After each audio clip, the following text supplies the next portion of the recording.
2 өдрийн турш Рожковын нэрэмжит цэцэрлэгт хүрээлэн Бурятийн хоолны нийслэл болж хувирлаа. Өргөн цар хүрээтэй зохион байгуулалт халуун үнэр ардын баяр наадмын уур амьсгал донд Улаан үд хот 360 жилийн ойгоо тэмдэглэв. Энд уламжлалт дээдүүдийн яармаг болж анхудаа үдээ хоолны наадам боллоо.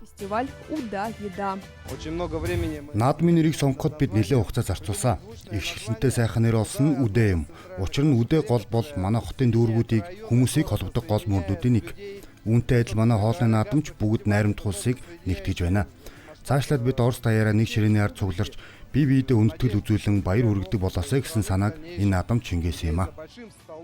Зохион байгуулагчид зочин бүрт анхаарал хандуулжээ. Наадамд Орос, Бурят, Турк, Азербайджан хоолны үнэр ханхалж байв. Харин яармаг нь зөвхөн хоол хүнсний өргөн сонголтоороо бус сонирхолтой үзүүрээрч онцлог байлаа.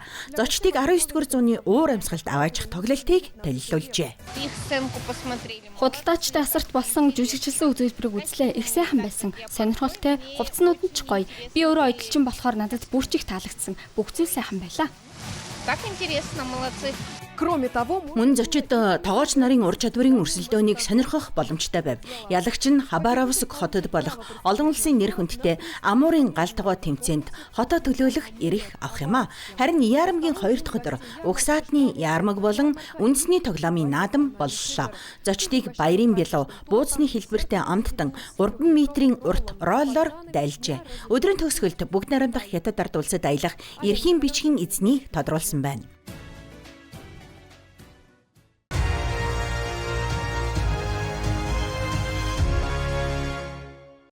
Улаан үд хотын дарга Анд нөхөр хотуудаас ирсэн төлөөлөгчдийг хүлээн авч уулзлаа. Бүгд найрамдах хятад ард улсыг Хөлбөмбөр хот төлөөлсөн бол Монгол улсаас Улаанбаатар, Эрдэнэт, Дархан хотын төлөөлөгчд хүрэлцэн иржээ. Мөн Оросын холбооны улсын Санкт-Петербург хотын Приморскийн дүүрэг, Брянск, Казан, Элиста, Якутск, Хабаровск, Чита хотуудаас ирсэн байна. Манай хот Оросын холбооны улсын олон бүс нутаг, Монгол улс, бүгд найрамдах хятад ард улс, Балб улс гээд нийт 23 ах トゥ хоттой. Жил ирэх тусам бидний найз нөхдийн хүрээ улам өргөжж байгаа нь үнэхээр сайхан хэрэг. Цицерон хэлэхдээ найз бол чиний 2 дахь бие мөн гэсэн байдаг. Манай хот та бүхэн шиг найз нөхөдтэй байгаадаа баяртай байна.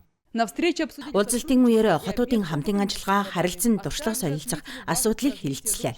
Мөн найрсаг харилцан дэмжлэгийг хөгжүүлэхийн ажил бүгдлийг онцлон тэмдэглэжээ. Улаан үд хот нь улс төр эдийн засаг, соёл, боловсрол, шинжлэх ухааны төв төдийгүй Монгол Оросын ард түмний түүхэн болон соёлын харилцаа холбоог хадгалан хөгжүүлж буй хамгийн чухал хотуудын нэг юм а.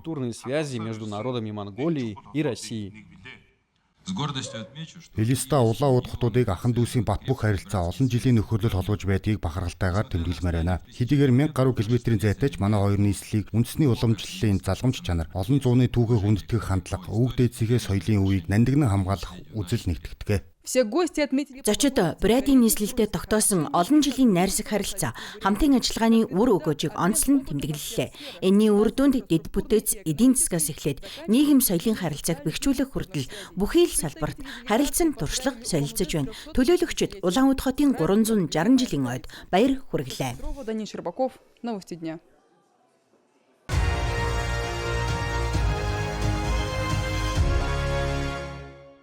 Сибирийн эрдэмтэд 25 хоногийн хугацаанд олон 10 бүс нутагт судалгаа хийжээ. Уламжлалт экспедицийг профессор Тресков судалгааны хөлгөөр зохион байгуулсан байна. Энэ нь шинжлэх ухааны судалгааны аялал зориулан бүтээсэн олон жилийн турш шалгарсан хөлөг юм. Хөлөг дээр 12 хүн болон их хэмжээний тоног төхөөрөмж багтдаг. Тэдгээрийн тусламжтайгаар ариун байгаль нуурын ёроолд өрнөж байгаа үйл явцыг судлах боломжтой. Энээс гадна эрдэмтэд дрон болон бусад техник хэрэгсэл ашиглажээ. Энэ нь амьтдад ямар нэгэн гэмтэл учруулахгүйгээр эндемик зүйлийн нөхцөл байдлыг наривчлан үнэлэх боломж олгодог юм. Дашрамт дурдхад далайн хавын биеийн байдал ямар нэгэн асуудалгүй байжээ. Амьтад ерөнхийдөө сайн хэвийн харагдаж байна. Биеийн жин давгүй тарга твэр сайтай бүгд хар хүрэн бараан өнгөтэй байна. Заримынх нь ус гууж хуй дуусах шатандаа орсон бол заримынх нь бүрэн дуусжээ. Энэ бол маш сайн үзүүлэлт. Ер нь их сэргэлэн идэвхтэй амьтад байна. Вполне такие веселые ребята.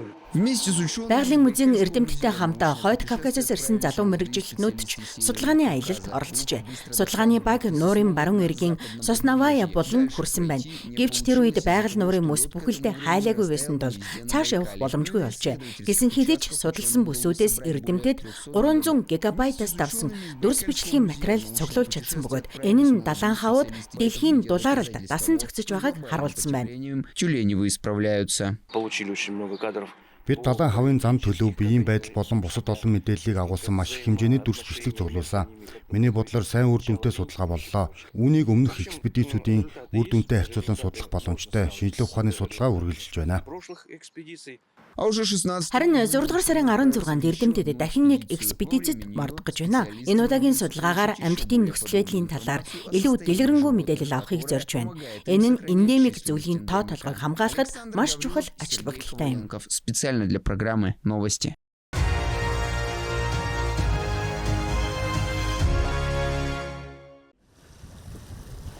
Зун цаг бол тод дурсамж хүсэн хүлээсэн амралтын улирал.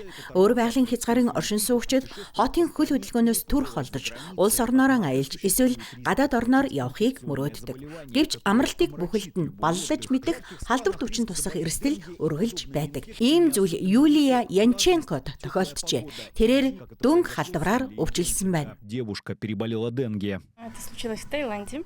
Тайландд болсон. Би нөхөртөөгөө хамт очсон юм а. Бид хормын яцлаа хийж аав ээжид маань хамт байсан. Бүх зүйл сайхан, баярын уур амьсгалтай байлаа. Гэтэл ямар нэгэн шавж хадсны дараа би 2-7 хоног хэвтэрд орсон. Где-то меня кто-то укусил, и все, я слегла. Слегла на 2 недели. Внезапное ухудшение. Биеийн байдал гинт модож дараа нь зовиортой шинж тэмдгүүд ар араасаа илэрчээ. Юлия өндөр халуурч үе мөч нь хүчтэй өвдөж, шүдний сойдч барьж чадахгүй болсон байна. Нүд нь гэрэл даахаа болж биеэр нь туралт гарчээ. Нэг хэсэгтээ бие нь дээрдсэн мэт боловч удалгүй шинж тэмдэг дахин сидэрч дээр нь гидсний халдвар нэмэгдсэн байна. Потом еще в России. Нутагтаа ирээд ч имчилгээ үргэлжилсэн. Би эсрэг биетүүд үлдэж, үе мөчнөө орчимд шингэн хуримтлагснаас хүндрэл үүссэн. Энэ асуудал надад ч тохиолдож, үеэс шингэн соруулж авсан. Имчилгээ хагас жил үргэлжилсэн. Хагас жил имчлүүлсэн юм уу? Тэгсэн. Никаких осложнений. Хүндрэл гараагүй юу? После лечения, после заболевания. Да вроде, слава богу, нет.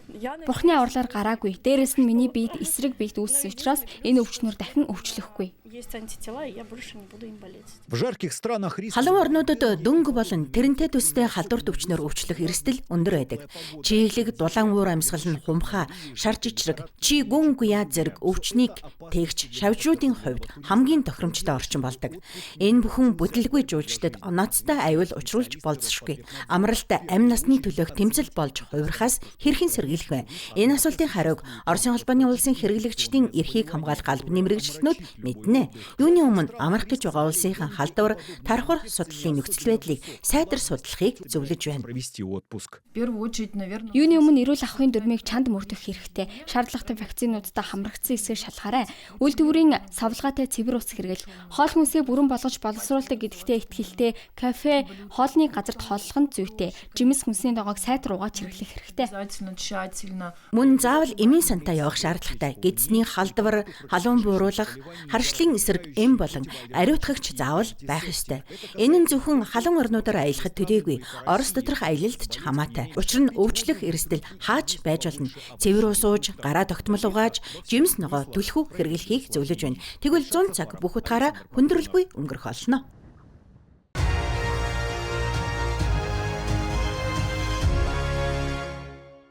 2020 онд Александра Кардашевская олон жилийн мөрөөдлөө биелүүлж нөхрийн хамт өөрсдийн аялал жуулчлалын баазыг байгуулжээ. Анх уг гэр бүл хоёрхан байшинтай үйл ажиллагаагаа эхлүүлж байсан бол аажмаар тэдний тоог 10 болгож нэмэгдүүлсэн байна. Өдгөө баазын өргөн удам нутаг дэвсгэрт гэр бүлийн амралтад зориулсан жинхэнэ зохицолбор бүрджээ. Энийг дагаад амрагчдын тооч өссөн байна. Гадаад жуулчид сонирхож ирсэнд баярлалтай байна. Манайд Алжир, Нэтхэг, Испани, Англиас хүртэл жуулчид ирсэн. Ийм сонирхолтой хүмүүс ирдэг болсон.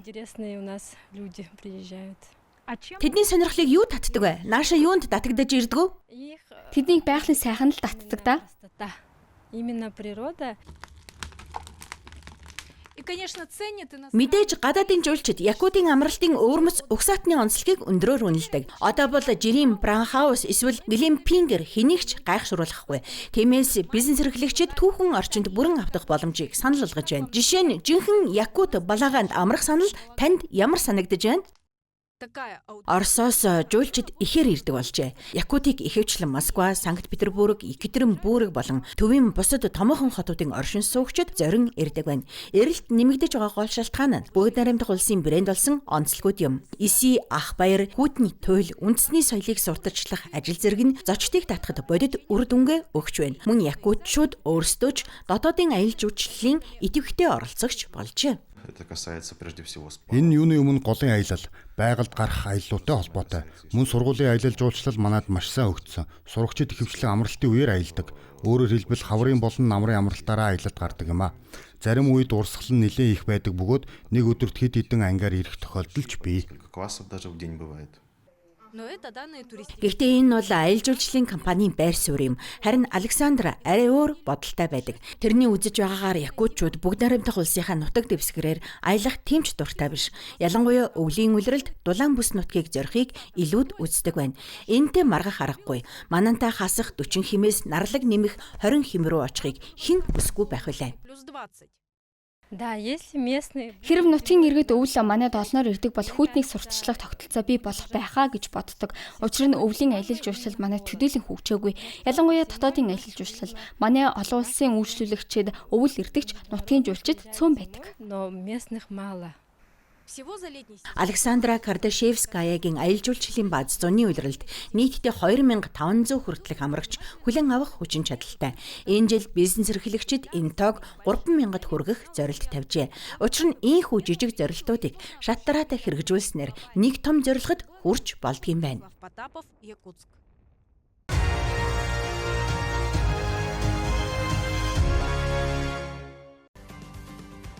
Дэлхийн өнцөг булан бүрээс ирсэн кино урлагийн уран бүтээлчид одод чуулж байна.